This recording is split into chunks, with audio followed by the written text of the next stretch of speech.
El Señor esté con ustedes y con tu espíritu del Santo Evangelio según San Mateo.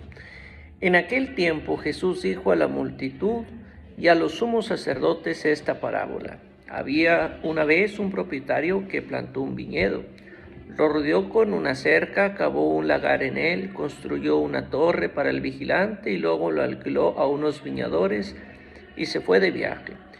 Llegado el tiempo de la vendimia, envió a sus criados para pedir su parte de los frutos a los viñadores, pero estos se apoderaron de los criados, golpearon a uno, mataron a otro, y a otro más lo apedrearon. Envió de nuevo a otros criados en mayor número que los primeros y los trataron del mismo modo. Por último, les mandó a su propio hijo, pensando: a mi hijo lo respetarán.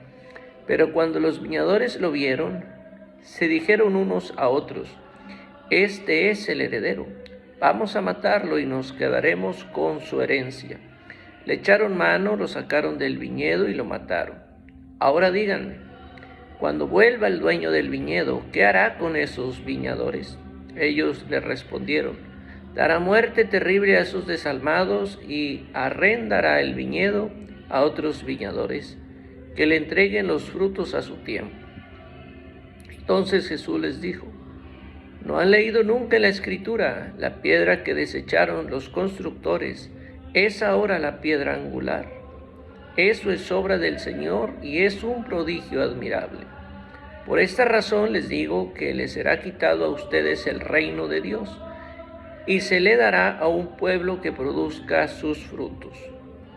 Al oír estas palabras, los sumos sacerdotes y los fariseos comprendieron que Jesús las decía por ellos y quisieron aprenderlo, pero tuvieron miedo a la multitud, pues era tenido por profeta. Palabra del Señor. Quiero dedicar este evangelio a Ceci Vázquez, a Valeria, a Alexa Margarita Tobar García, a Yadier Eduardo, Magdalena Escobar, Daniel Rodríguez, Mariana Esparza Navarro, Brenda Castillo, Gerardo Martínez García, por su cumpleaños. La parábola de los viñadores malvados. Mateo ha amplificado un tanto esta parábola a fin de dejar completamente clara su intención. Si bien la parábola no resulta oscura en Marcos, se describe la viña en términos muy próximos a Isaías, donde la viña simboliza al pueblo de Israel. La parábola de Jesús contiene rasgos alegóricos. El dueño es un propietario abstentista y en el mundo del Nuevo Testamento no eran desconocidas semejantes disputas entre dueños y renteros. Envía a sus siervos. Mateo aumenta el número de siervos a fin de que su significado alegórico quede completamente claro. Los siervos representan a los profetas. Envía a su hijo. El significado alegórico del hijo no está igualmente claro, no puede referirse a ninguna figura del Antiguo Testamento. La muerte de Juan el Bautista no puede atribuirse a los judíos. Si el hijo es una figura alegórica, no puede representar a nadie más que a Jesús. En este caso era de esperar que se sacara más partido de este rasgo de la parábola. En cuanto a sugerencia de que Jesús es el hijo asesinado, este pasaje resulta claramente claro, pues es ahí en donde se logra percibir la maldad de estos escribas y fariseos. También podemos ver los labradores malvados y el terrateniente benévolo. Gran parte del Imperio Romano estaba controlado por terratenientes ricos cuyas ganancias de la tierra les permitía vivir en total comodidad. Sus propiedades generalmente eran trabajadas por labradores que alquilaban la tierra, quienes generalmente eran labriegos libres como en Egipto, pero en otros casos por esclavos como en la mayor parte de Italia.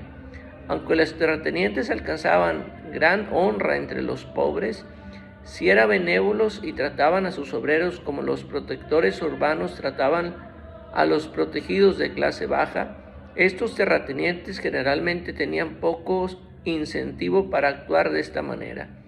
Generalmente vivían lejos, a menudo en las ciudades, y tenían poco contacto personal con sus trabajadores. pero el terrateniente en esta parábola es tan benévolo que los aristócratas lo habrían considerado ingenuo.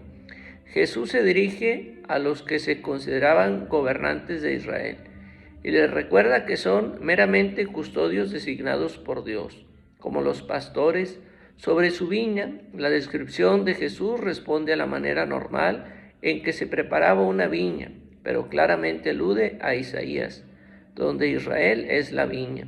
Los pagos se realizaban en la época de la cosecha, ya sea por porcentaje, generalmente por lo menos el 25% o una cantidad predeterminada. Los terratenientes siempre tenían poder social y legalmente para imponer su voluntad sobre los arrendatarios. Se dice que algunos hasta tenían grupos de asesinos a sueldo para tratar con inquilinos que causaban problemas. Aquí los inquilinos actúan como si ellos fuesen los que tienen el poder y lo explotan sin misericordia. En contraste con el ideal de un terrateniente benévolo está la actitud que encaja con la tradición judía en cuanto a que Israel martirizó a muchos profetas que Dios envió. Los arrendatarios especulan demasiado con respecto a la herencia, aunque ellos podían haberla arrebatado bajo ciertas condiciones legales. El dueño podía también estipular, y luego de las malas acciones de ellos ciertamente lo harían, que algún otro heredara la viña, o los representantes del emperador podrían haberla tomado. La historia pinta a los inquilinos como incomprensiblemente malvados y torpes. Sin embargo, los inquilinos son una metáfora transparente de los líderes religiosos que son servidores de sí mismos antes de que Dios, como los oyentes de Jesús saben. Los oyentes de la antigüedad se preguntarían por qué el dueño de la tierra no habría intervenido antes para expulsar a los inquilinos. La formulación de preguntas era una manera típica en que los rabinos incluían a los oyentes en el relato o la enseñanza, logrando que los oyentes de las parábolas pronunciaran juicios sobre sí mismos. Era algo familiar que provenía de los profetas bíblicos. Este versículo del Salmo 118 parte de Iliel, como citado en Mateo. El edificio al que se refiere es el templo, en su carácter de piedra angular de un nuevo templo. Jesús representa una amenaza para los constructores del antiguo, la aristocracia judía. Los intérpretes discrepan con respecto a si la piedra, cabeza del ángulo, se refiere a la piedra colocada en la esquina del cimiento o a la piedra que es la culminación de un arco. Pero este punto no es crucial en la interpretación del pasaje. Israel era una nación santa, pero la amenaza de transferir a otros la condición de ellos ya había sido hecha antes. Dios rechazó el desprecio de los edificadores y podría reemplazarlos. Producir fruto significa entregar el fruto al dueño de la tierra, que es Dios, en contraste con los inquilinos de la parábola. Los líderes sacerdotales eran políticos astutos que tendrían cuidado de no actuar públicamente en contra de los deseos del pueblo. Los fariseos gozaban de popularidad entre la gente, pero no la suficiente como para desafiar directamente la popularidad de Jesús. La aristocracia sacerdotal y los fariseos actuaban concretamente solo cuando era necesario perseverar a su gente de sentimientos revolucionarios peligrosos. El desafiar a un adversario común, como lo sería un pretendiente mesiánico, encajaría en esta categoría. Es Jesús al que le dan muerte. Pregúntate tú, si fueras una persona que tiene algo arrendado, ¿cómo actuarías? Hagamos nuestra comunión espiritual. Creo, Jesús mío, que estás realmente presente en el Santísimo Sacramento del altar. Te amo sobre todas las cosas y deseo recibirte en mi alma, pero como ahora no puedo recibirte sacramentalmente, ven a lo menos espiritualmente a mi corazón. Y como si ya te hubiese recibido, te abrazo y me uno del todo a ti. Señor, no permitas que jamás me separe de ti. Amén, amén, amén. Y la bendición de Dios Todopoderoso, Padre, Hijo y Espíritu Santo, descienda sobre ti y tu familia. Comparte este video para ser más evangelizadores digitales. Gracias.